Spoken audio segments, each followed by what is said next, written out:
Halo Korpulovers, selamat datang di PT PLN Persero PDL Palembang. Tahukah Korpulovers? Pasti Korpulovers pernah bertanya bahkan sering bertanya-tanya pada beberapa hal sebagai berikut. Yang pertama, kenapa saya sering dipanggil diklat padahal saya memiliki banyak pekerjaan rutin? Yang kedua, kenapa pembelajaran sering dilakukan secara online padahal kurang efektif dan sering terganggu dengan pekerjaan rutin? Yang ketiga, kenapa pelaksanaan pembelajaran offline di kantor sendiri? Jadinya tidak bisa sekalian refreshing. Yang keempat, kenapa banyak survei evaluasi pembelajaran yang perlu diisi? Jadinya harus meluangkan waktu lebih. Pertanyaan-pertanyaan tersebut akan diinformasikan melalui penjelasan proses bisnis PLN UPDL Palembang.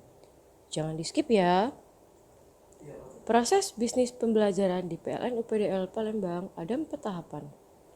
Mulai dari pemetaan kebutuhan pembelajaran, kemudian desain dan pengembangan materi pembelajaran, selanjutnya pelaksanaan pembelajaran, dan yang terakhir evaluasi pembelajaran.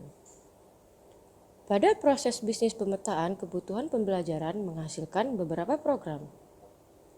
Yang pertama, pembelajaran berbasis kinerja, yaitu program untuk unit pelaksana tertentu dan tim yang terlibat. Program tersebut dapat menghasilkan 2-5 pelaksanaan pembelajaran.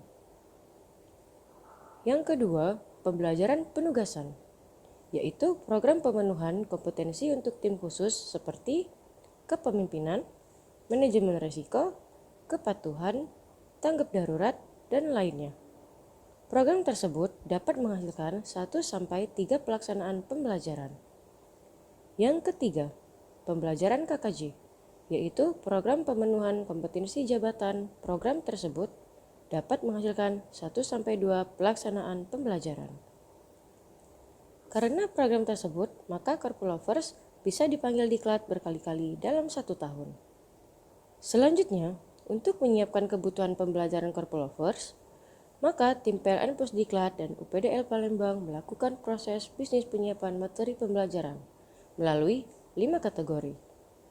Materi existing, yaitu materi yang sudah ada. Materi update atau revisi materi, yaitu materi yang dilakukan pembaruan menyesuaikan kondisi terkini. Materi modifikasi, yaitu materi yang dilakukan kombinasi dengan materi lainnya untuk menyesuaikan kebutuhan materi. Materi eksternal, yaitu melibatkan expert eksternal dalam menyiapkan materi pembelajaran. Materi baru, yaitu pembuatan materi khusus untuk kebutuhan yang baru. Selanjutnya, proses bisnis pelaksanaan pembelajaran.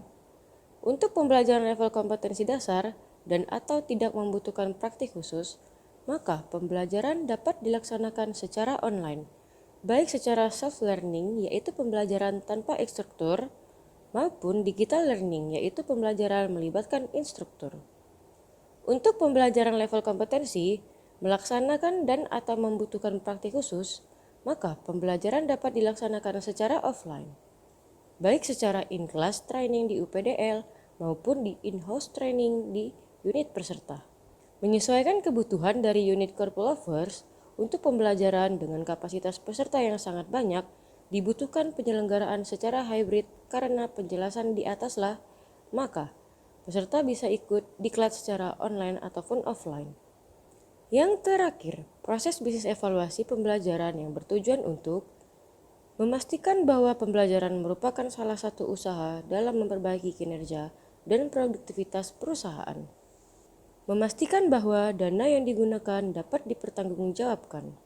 Memastikan hasil pembelajaran dalam meningkatkan dan memelihara kompetensi dan memberi dampak terhadap perilaku dalam bekerja. Membantu dalam memperbaiki penyelenggaraan pembelajaran di masa depan. Memastikan bahwa pembelajaran merupakan bagian dari pengembangan SDM.